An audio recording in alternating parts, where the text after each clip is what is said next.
Hey guys, Old Man Things here, and ready to do a Monday night story.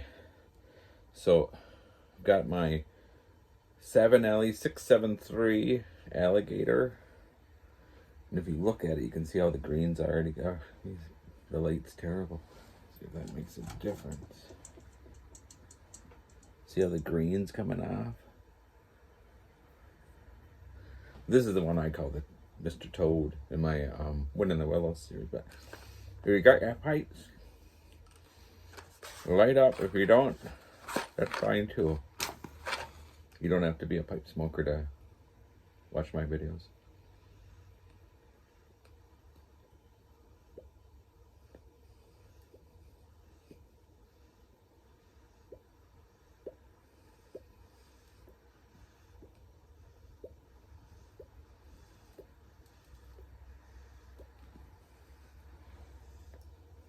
So, just a second. What was I gonna say now? Oh, I have some old Toby in here.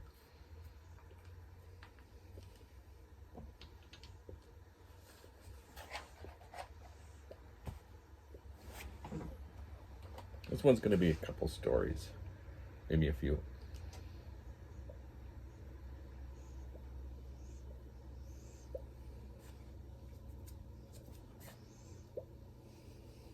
So one,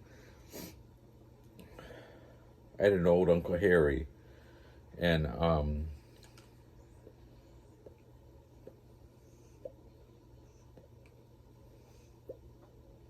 he lived in the northern part of England in Manchester. He was a good guy. I really liked Harry.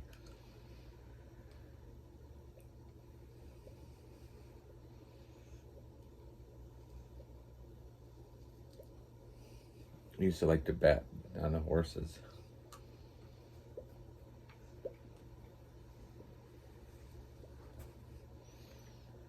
And he said it was because of all the salt he ate. So I don't actually know the exact reasoning why, but he said he ended up having to lose his leg. And it was his right leg. So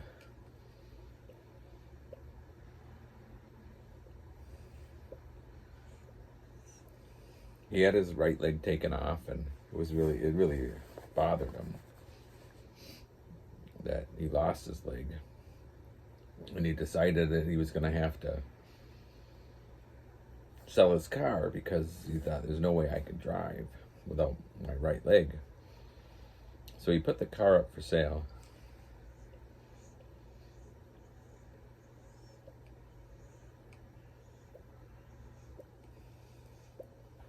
I wish Harry was telling this story, because he could only say it the way, he could only make this story out the way it ended up. But he said the guy that came to buy it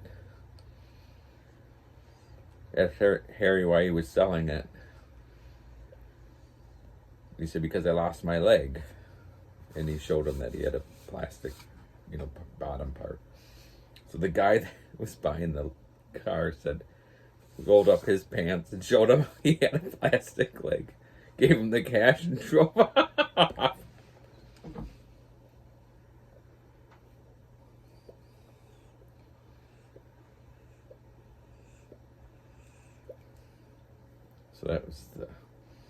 So I always thought that was funny. He sold the car because he thought he couldn't drive it anymore because he lost his leg, and the guy who bought the car also had the same part of his right leg missing.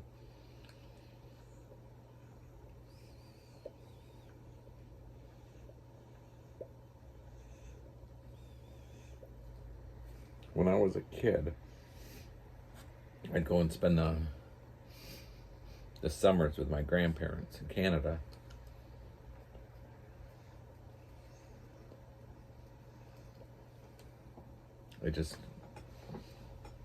My grandparents were like my own parents.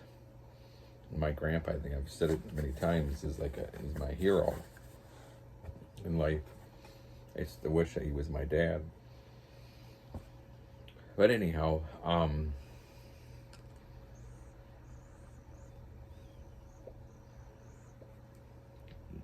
one and I would the day school got out, they would drive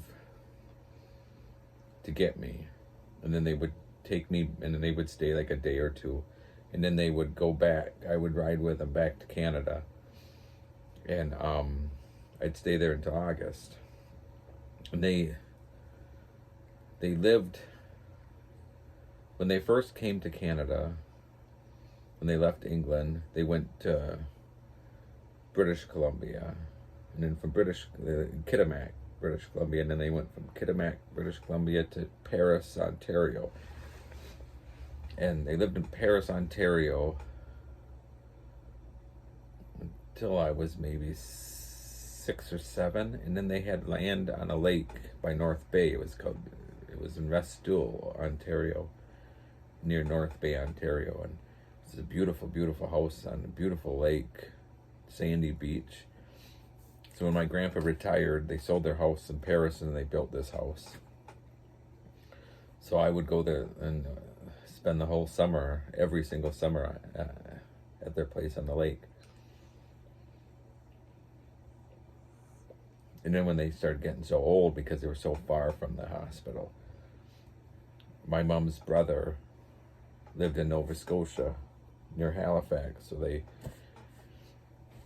because it was like a 19 hour drive from where my mom was to where my grandparents were. So they had to go to Nova Scotia. So I visited them twice after they moved there when I was 16. So, but anyhow, so the story is, setting it up, that when I would go, one summer I was at, my grandparents, and my grandpa had this friend, and he had wanted my grandpa to, and I had met him a few times, and he'd wanted my grandpa to come one day and help him. He got this like portable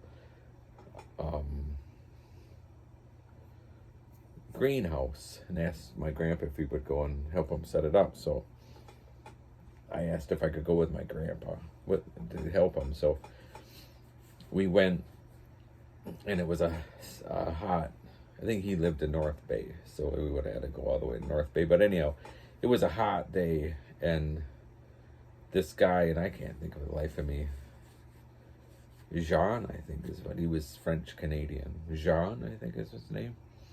Anyhow, he had shorts on.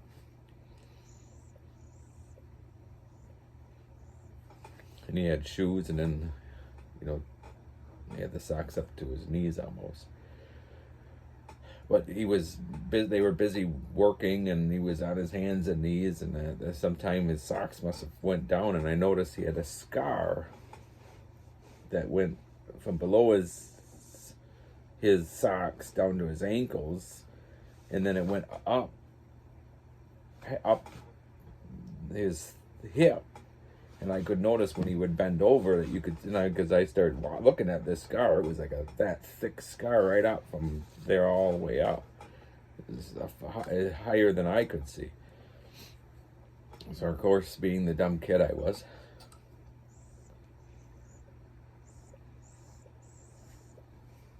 I asked him, I said, "Hey, where'd you get that scar from?" And my grandpa's like, no. And he's going like that with his hands. Shh. And this John said, "No." My grandpa was Norm. He goes, "No, Norm, I want Mike to know." Of course, my curiosity was growing all the more now.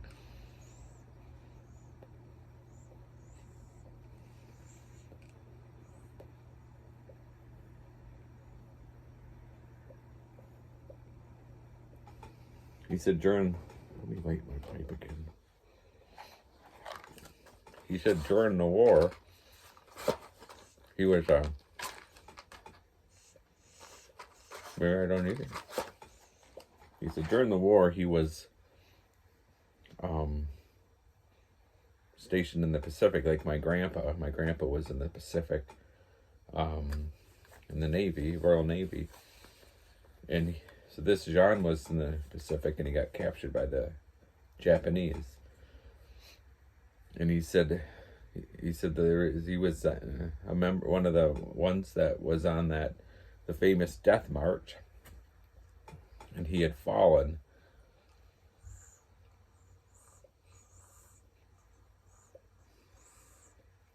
And a Japanese soldier came up to him, had the bayonet on his gun, and went from his ankle and just ripped all the way up almost to his neck.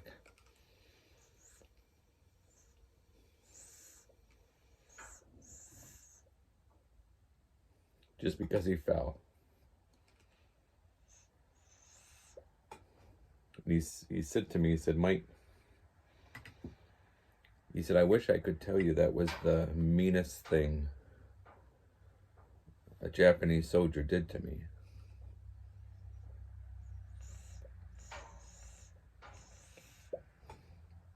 But he said that was actually one of the kindest things a Japanese soldier did to me. And I said, how can that be kind? And of course my grandpa's like this.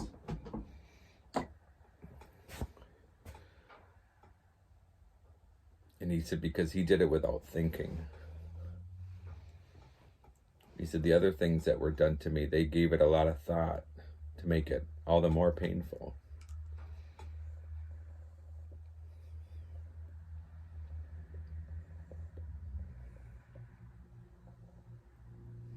And I said, why did they do that?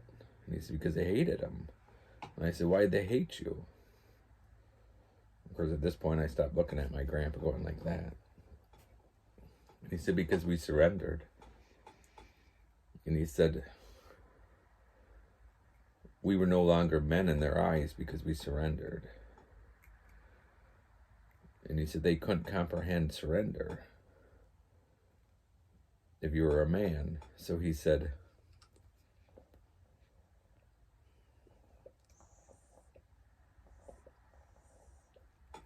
how do you fight a people that have no meaning in their mind how to surrender?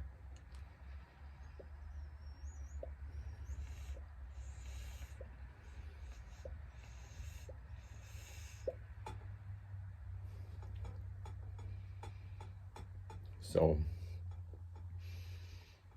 I just thought I'd share that. Makes you think. So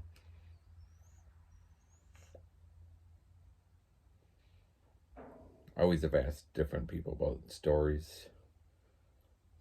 Sometimes I regretted it. Sometimes I felt honored that I got to know this bit of history.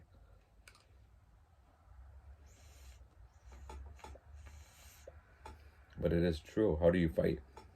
How would you have fought someone that didn't know the meaning of surrender?